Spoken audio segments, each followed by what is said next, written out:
ఇప్పుడే జీ5 app download చేయండి. చూడండి మీ ఫేవరెట్ టీవీ షోస్ ఎప్పుడైనా ఎక్కడైనా. బాబుగారిని పెంచిన తల్లి అని విర్రవీగుతుందేమో. నా జోలికొస్తే అమ్మవారి ముందు కొబ్బరికాయ కొట్టినట్టు ఆవిడ తలకాయని కొట్టేస్తాను. అమ్మా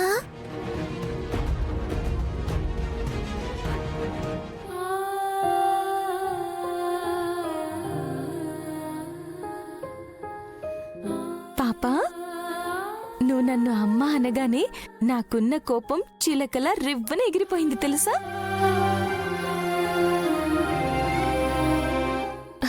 నీ పిలుపులో మాధుర్యమో, అమ్మ అనే పదంలో అమృతమో ఏమో కానీ ఒక్కసారి నా మనసంతా హాయిగా అనిపించింది. నీ దగ్గరికి గాయత్రి పాప రాలేదు నాయని, మా అమ్మే వచ్చింది.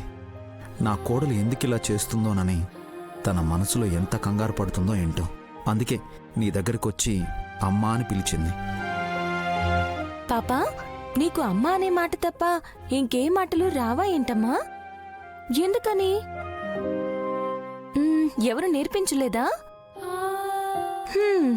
ఈ ఇంట్లో చాలా మందికి ఎలా ఉండాలో ఏం మాట్లాడాలో కూడా తెలియదు. ఇంక నీకేం మాటలు నేర్పిస్తారు? అన్ని మాటలు నేను నీకు నేర్పిస్తాను, సరేనా? నువ్వు కన్న తల్లివినైని, ఫ్రెండ్ అన్నట్టు పాపతో మాట్లాడుతున్నావు. నువ్వెందుకిలా ప్రవర్తిస్తున్నావో నాకు కొంచెం క్లూ దొరికినా బాగుండు. నీకు కొత్త కొత్త మాటలు చెప్పడం కాదు కానీ నేను నీకు థ్యాంక్స్ చెప్పాలి. ఎందుకని అడగవే? అడగవు. ఎందుకంటే నీకు ఎలా అడగాలో తెలియదు కదమ్మా. ఎందుకంటే ఆ తిలోత్తమమ్మగారు గౌరవ అనాలంటేనే ఇబ్బందిగా ఉంది. ఆవిడ నా వైపు రివాల్వర్ గురిపెట్టి నా ప్రాణాలు తీయబోతే పైనుండి నువ్వు ఫ్లవర్ వాస్తో కొట్టి చాలా మంచి పని చేసినందుకు నీకు చాలా పెద్ద థ్యాంక్ యూ. ఊరికే థ్యాంక్స్ చెప్తే సరిపోదు, ఈ ముద్దు గుమ్మకి ముద్దు పెట్టాలి. అబ్బా, నీకు ముద్దు పెట్టగానే నాకు నేనే ముద్దొచ్చినట్టు అనిపించింది తెలుసా? సర్లే, ఎవరో వస్తున్నట్టున్నారు. నీతో ఇలా మాట్లాడినా నాకు పిచ్చి అనుకుంటారు. ఇప్పటికే ఆ మాట ఎన్నిసార్లు అనుంటారు. నాకు పిచ్చి కోపం రాదా మరి? ఇప్పుడే వస్తాను, ఒక్క నిమిషం.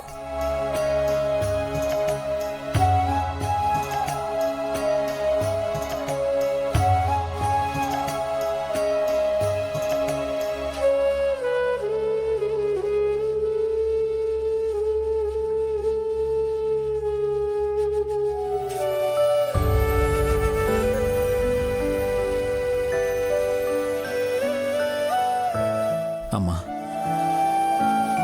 నువ్విలా వస్తే నైనికి ఏమీ చెప్పలేం. అలా అని నీ పునర్జన్మ రూపంలో ఆత్మగా రావాలంటే ఏం చేయాలో అది ఎలాగో నాకు తెలీదు. చూసావు కదా నీ కోడలు ఎలా మాట్లాడుతుందో. దీనికి పరిష్కారం ఏంటో నువ్వే దారి చూపించాలి. నేను బట్టలు మడత పెడుతూ ఉంటే కిచ్కిచ్మంటూ సైగలు చేసి రమ్మన్నారతయ్య. రాస్కల్, నేను రమ్మన్నది నీ దగ్గరికి మమ్మీ. సరిగా చెప్పడానికి ఏమైందిరా? ఆ మ్యాటరు లాగ్ అవుతుందేమోనని సిగ్నల్ ఇచ్చి రమ్మన్నాను.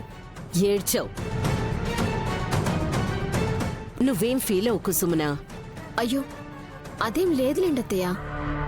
బావగారికి అంత బుర్ర లేదని తెలుసు కదా. చెప్పండి, ఎందుకు రమ్మన్నారు? నైనినే వచ్చిందని నీకు నమ్మకం ఉందా? మీకు ఉంటే రివాల్వర్ ఎందుకు గురి పెడతాను? అలా పెట్టినందుకే గాయత్రి పాప నీ తల మీద ఫ్లవర్ వాస్తో కొట్టింది. ఆ బాకీ కూడా తీర్చుకుంటానురా. చెప్పు సుమనా. మా అక్కని దేవత అని అభివర్ణించే మీ చిన్న కొడుకు తను మా వదిన కాదేమో అని అన్నారు అంటే నేను మా అక్కే అని వాదించటంలో అర్థం లేదత్తయ్య. అలా అన్నా కూడా ఉపయోగం లేనప్పుడు ఎందుకు ఒప్పుకోవాలి? ఒకవేళ నైనినే అయితే? అలా పూటకోల ఎందుకు ప్రవర్తిస్తుంది బావగారు? తను నైనినా లేకపోతే నిజంగా తనన్నట్టు త్రినేత్రినా? ఏదో ఒకటి మనం డిసైడ్ చేయాలి విత్ ప్రూఫ్. తనకు సంబంధించి ఐడి కార్డులు దొరుకుతాయో లేదో చూసిరా నా మమ్మీ ఒకసారి వెళ్ళి. తెలివైన వాళ్ళు అలాంటివి వెంట పెట్టుకోరు వల్లభ. నేను కూడా అంతే మమ్మీ. కార్ నడిపేటప్పుడు డ్రైవింగ్ లైసెన్స్ కూడా జాగ్రత్తగా ఇంట్లో పెట్టిపోతా. ఎలా కన్నారత్తయ్య బావగారిని? ఏ నువ్వు కాసేపు నోరు మూసుకో వల్లభ. నా ప్లాన్ ఏంటో చెప్తాను వినండి. గాయత్రి పాప స్పృహ తప్పిపోయేలా చేస్తాను. ఎందుకత్తయ్య? పాప నిద్రపోతేనో లేకపోతే స్పృహలో లేకుండా ఉంటేనో గాయత్రక్క వస్తుంది కదా. అమ్మో, పెద్దమ్మ వస్తే? నయని అయితే గాయత్రక్కను పలకరిస్తుంది. అర్థమైందత్తయ్య. తను మా అక్క కాకపోతే పెద్దత్తయ్యను చూడలేదు, తన మాట వినను లేదు. అప్పుడు తను నైని కాదని మీరు దాడి చేస్తారు అంతేనా? చావు తెలివితేటలున్న మమ్మీవే మమ్మీ నువ్వు. ఈ మత్తు మందు తీసుకెళ్లి గాయత్రికి ఉలూచికి పాలు కలిపినట్టు కలిపి తాగించాలి. అంత సాహసం చేయాలా? అలా భయపడతావేంటి చిన్న మరదలా? అదే మమ్మీ గనుక ఇప్పుడు చంటి పిల్లలు ఉండుంటే తనే పాలు పట్టేది. ఇది ఒకసారి చెక్ చేయి. బాబాయ్, ఇక్కడ ఇంతమంది ఉంటే ఒక్కరికే కాఫీ పట్టుకొచ్చావేంటి? ఇందాక బాబాయ్ ఒక్కరే ఉన్నారు.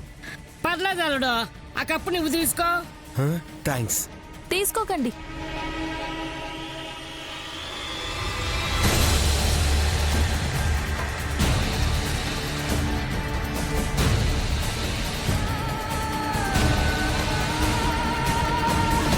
వై?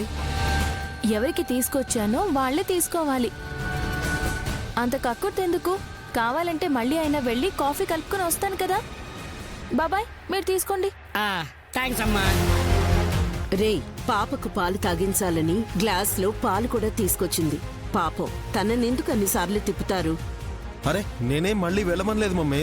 మొత్తం పాలన్నీ తాగేయాలి. మంచిది. సరేనా? తాగమ్మా. నైని, తనకే ఇచ్చేసాయి, తను తాగుతుంది. కొత్తగా చెప్తారేంటి బావగారు? మా అక్కకి తెలీదా? గుర్తు చేస్తున్నారనుకుంటా. తీసుకుంటావా? పట్టుకో.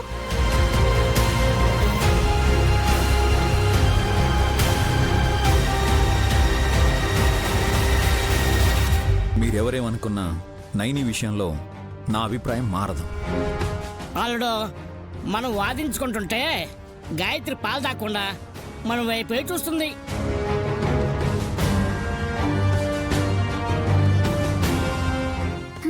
నువ్వు తాగు గాయత్రి, ఈ ఇంట్లో గొడవలు మామూలేలే.